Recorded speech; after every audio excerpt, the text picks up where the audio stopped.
Oggi per il 63esimo anno consecutivo sono iniziate le esercitazioni militari a Punta Bianca.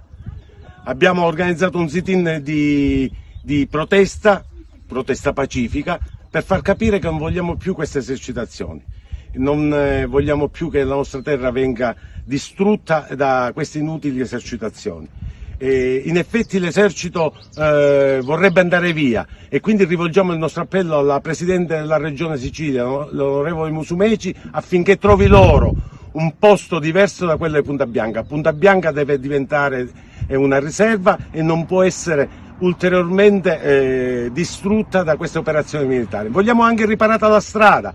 L'esercito aveva promesso che l'avrebbe fatto, perché la strada in gran parte è stata distrutta da loro, non lo hanno fatto. Questa è un'altra cosa che vorremmo che venisse fatta al più presto: riserva e restituzione ai cittadini di una strada decente.